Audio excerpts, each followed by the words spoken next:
Hey, it's Keisha. Welcome and welcome back. We're on our next reading in Ask and It Is Given. So let us begin where we begin by first closing our eyes, taking a deep breath in and letting it out. Another deep breath in and out. Feel yourself becoming more focused on yourself and your being in this moment in time and space. Begin to withdraw your thoughts away from any cares, concerns, worries, or dramas. Leave them where they are and turn your attention back to self.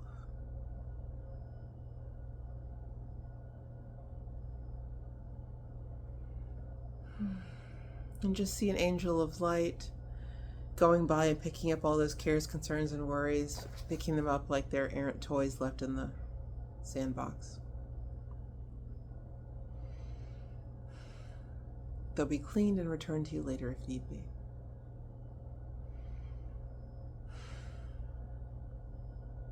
If you feel like you're attached or corded to anything, just see that cord gently release and go back to source. Likewise, if you feel like anything is corded to you, just feel that attachment release and go back to source.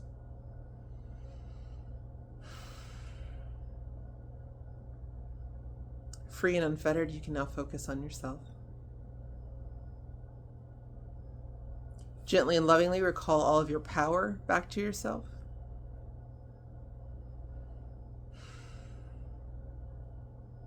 And know that as it's returning, it's being cleansed through the ethers.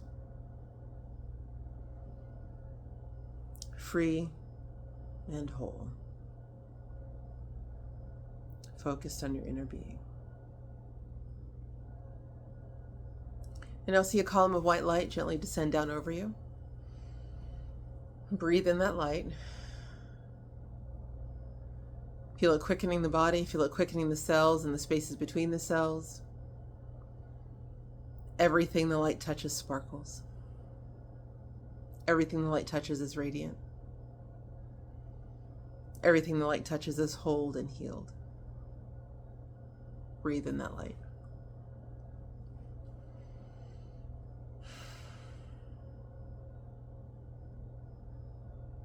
You now gently begin to lift up higher and higher in that column. Lifting up higher and higher out of worldly concerns, out of physicality. Feel yourself one with the light. You are light. Lifting up higher and higher, freer and lighter.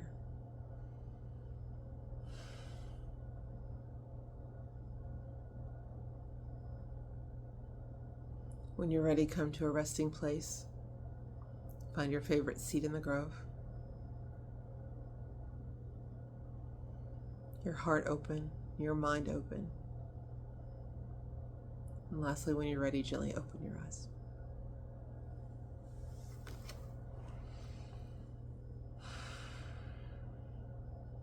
Three minutes. 3 minutes is all it takes. No one can say they don't have enough time. So we're on process 7 in Ask and It Is Given. How are we doing so far with processes 5 and 6? 5 was the prosperity game, so we're still writing in our checkbook registers. I think I'm up to $1,600 spent in a day, roughly thereabouts. So things are good. And I'm still, when I'm receiving money, I'm still purchasing the things that are on my list so that my mind recognizes that what goes in the register comes into fruition. So that's happening. Definitely still in the flow, money coming and going, circulating very easily, in an expectancy of more. So that's all good. Meditation was our last process. So how have we done with the guided meditations that I recorded for you, or any others that you might have done? Leave me a comment or two down below. I recorded a longer meditation to release and receive, so that should already be up. I think that was roughly 30 minutes. Definitely one to sink into. It felt really juicy doing it, and I'm looking forward to sitting and watching and doing the process again. Probably tonight after I film this one, actually.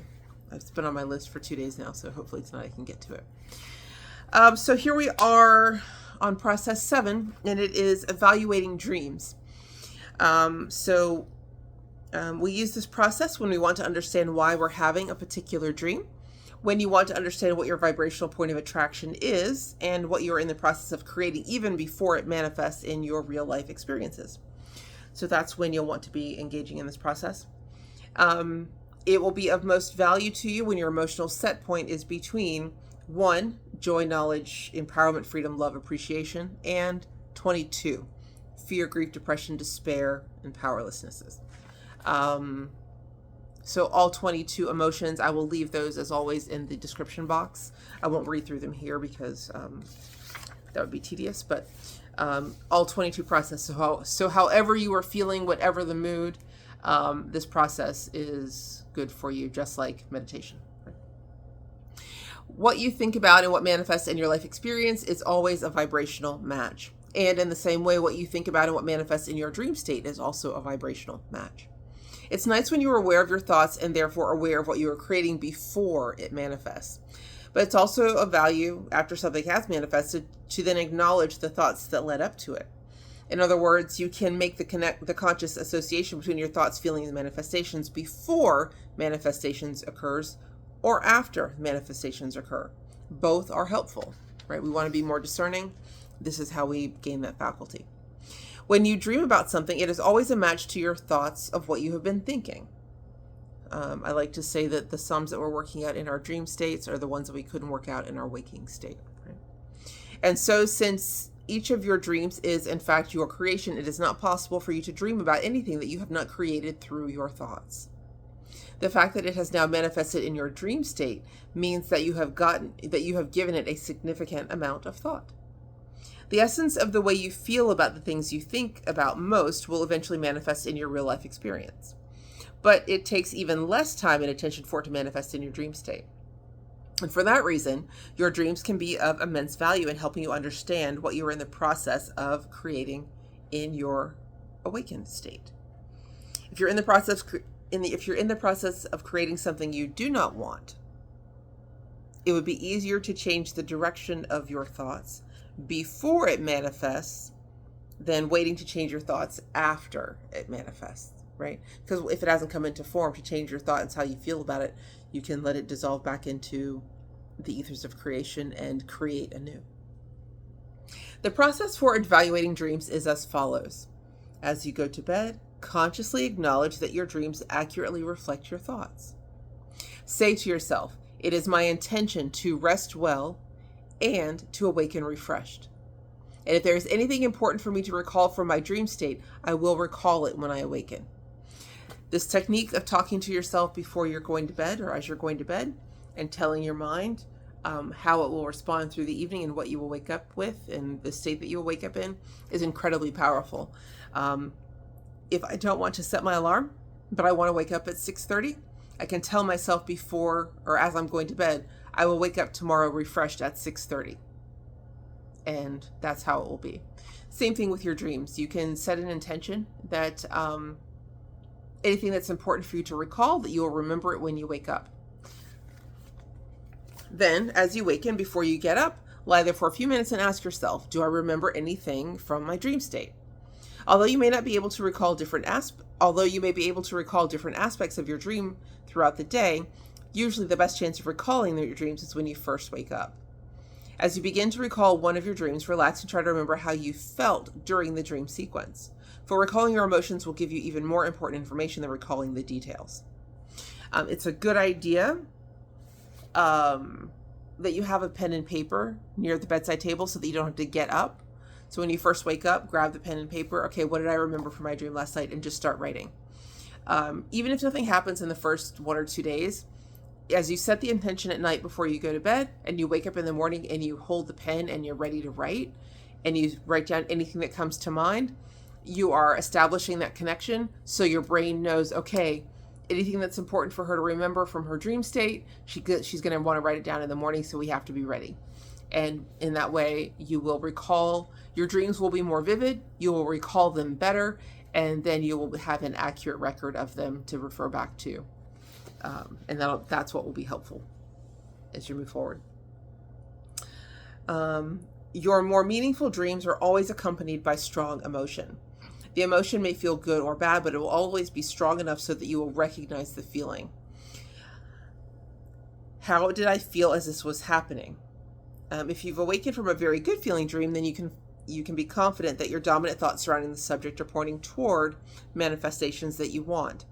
If you awaken from a bad dream, know that your dominant thoughts are in the process of attracting something you do not want. However, no matter where you stand in terms of what is manifesting in your dream, in your experience, you can always make a new decision and change the manifestation to something that is more pleasing. So no need to fear about, oh, I had a bad dream, so something bad is going to happen. No, not if you stop. Thank your dream for giving you this information, and then choose differently, right? So if you were to wake up with this, oh my God, I had such a bad dream, I have to tell somebody about it, and then you spend the rest of the day and the rest of the week lamenting this horrible dream that you had, then you will have been giving attention to that state which you did not want, right? And so by giving it more attention, you then hasten it to manifest into your experience. Whereas if you were to wake up recognizing that you had a bad dream, you would recognize the elements in it that were bad, that you want to change, and then you would consciously act to change them. You know, you would set a new intention, you would do a meditation to clear those faulty thoughts. You will look with gratitude on the types of things that you want to experience and speak of that and think only of that. And in that way, you would have turned it around. It is truly more fulfilling to consciously create increasingly satisfying scenarios in your life experiences than it is for you to create by default things you do not really want, and then try in turn to turn those things around. As soon as you begin to understand that your dreams are wonderful reflections of how you really feel and what you are creating, then you can begin to deliberately change your thoughts in order to positively affect your dreams. And as soon as you receive the positive dream, you will know that you are on the right path to a more positive real life manifestation. If you awaken from a bad dream, again, don't worry. Instead, feel appreciation for your awareness that you have been given attention. You've been giving attention to something you do not want. Now, you do not create while you're dreaming. Just be clear on that. Your dream is a manifestation of what you've been thinking about during your awakened state. However, once you are awake, and now that you are and you are now thinking about or discussing your dream, those thoughts do affect your future decisions. That's why I say if you have a bad dream, don't go run telling people about it, because that's giving energy to it, right? And even if it's a good dream, you want to, write about it in your journal of gratitude. Be thinking about what that manifestation would look like, and then give gratitude and be in expectancy and joy of that. Maybe not necessarily sharing it with other people until the manifestation has come into fruition, right? It is helpful to keep a written record of your dreams, but it is not necessary to be extremely elaborate in the recording of your dreams. The basics, the general setting of where it happened, who was there and who was doing what, and most significantly, how you felt in the dream. Those are going to be the key points to jot down. So the basic setting of where you were, who was there, what were you all doing, and how did you feel? The basics, right? The more that you write down your dreams, so you set the intention the night before that you're going to remember them. In the morning, you write down everything that you remember. The more you do this process, the more details you will begin to remember, and the more details you have, the more information you have. I did record a separate video on dreams. I'll be sure to link it in the description box. I think maybe watching that in addition to this video could be helpful for those of you who want to learn more about how to use your dreams as true tools in gaining insight and information as to where you are in your process and how and what you're manifesting. So be sure to watch that one as well. Sometimes when you have wanted something for a long while, but you do not see any way for it to really happen, you will experience a dream where it does happen. And then, in the pleasant recollection of the dream, you soften your vibration of resistance, and then your desire can be fulfilled. So, Abraham goes on to tell a very sweet story about Jerry and Esther. And it makes me smile now because I think of a time when I had a similar dream about me and someone else. And I remember waking up in the feeling. You talk about the feeling of the dream. In the middle of my dream, I heard a voice that said, "Get up and put on this perfume." And I was like, "What?" And but I heard the voice clearly, and it was like, "Get up and go put on." And it was a very specific perfume that was on my dressing table. So I get up and I put the perfume on, spray myself, and I go back to bed. And your dream stays on your pillow, so if you can nestle back into it fairly quickly, you can get back into that groove pretty easily. So I get back into the groove of the dream, and the dream goes on and on and on. And it was really sweet. Someone that I was interested in asked me out, and it was a really sweet exchange. And I remember when I woke up, like feeling like, oh my God, that was so sweet, that was so wholesome. And by virtue of the fact that I had been given the guidance to get up and put perfume on, that scent, now whenever I smell it, reminds me of that dream and the sweetness of it. And so I'm like, oh. And when I read this story about how they met, it's like, oh, that was my dream letting me know, like, this is how it's going to happen. So yeah, you definitely want to pay attention to how you are feeling in your dreams. I'll read you their story. Many years ago, Jerry and Esther were mutually involved in a business enterprise, but they were not yet romantically involved. They felt appreciation for one another, to be sure, but there was not a romantic feeling because neither one of them would allow themselves to have that. Each of them, due to circumstances and beliefs, had not even tiptoed into that arena of thought relative to one another. One night, Esther dreamed that Jerry, she saw him clearly, kneeled by her bedside and kissed her on the cheek, very much like the fairy tales that she had heard of as a child. And when he touched her on the face with his lips, an extraordinary feeling began to surge through her, a feeling of exhilaration, a feeling that all is well and a feeling that is beyond description. It was a feeling that she had never experienced, asleep or otherwise, and when she awakened, she could not stop thinking about the dream, and she could never again think of Jerry in a way that she didn't before her dream. This dream left a feeling in her that she had not known before. It was so delicious that she tried to dream it again and again. And if she was not able to dream it, then she would just try to remember it. She wanted to recapture the feeling of that dream, and that vibration was the catalyst that brought them together. Esther had been thinking things like, I want to live happily ever after. I want a partner who appreciates me. I want a joyful life experience. As Esther had been thinking those things, even though she was living the lack of much of it, her inner being, hearing her wanting, offered her something visual and sensual, something tangible enough so that she could not forget it, and something potent enough that it kept calling to her. And as she flowed energy toward it, oh, what a productive segment of time that was, right? So now if you have the things you want, but they're not the things that you... Now, if you have things you want, but they are not the things that you have any touchstones about in your own life. For instance, you may want to be well, but you've never been well, or you may want to be prosperous, but you've never been prosperous. Or you want a loving mate, but you've never had a loving mate, and you talk to your inner being about what you want and why you want it. Then you would let your inner being figure out a way to offer it to you. In your dream state, images that you can flow energy toward, which will cause your vibrational state to be as you want it to be, and then the law of attraction will begin to bring it to you. Your dreams are manifestations of your vibrational point of attraction, so you can evaluate your dreams to determine what you are really doing with your vibration. As a result of what the influence surrounding you has been encouraging you to think, you may be flowing energy toward a body that will not function well, and so on. As such, your inner being, which is aware that you are projecting sickness into your future, may offer you a dream showing where you are going. And so you awaken and you say, I do not want that. And then you say, what is it that I do want? And why do I want that? And when you start flowing your energy productively towards what you do want, transmuting your energy and thereby changing your future experience. this is how we do it. This is how it's done.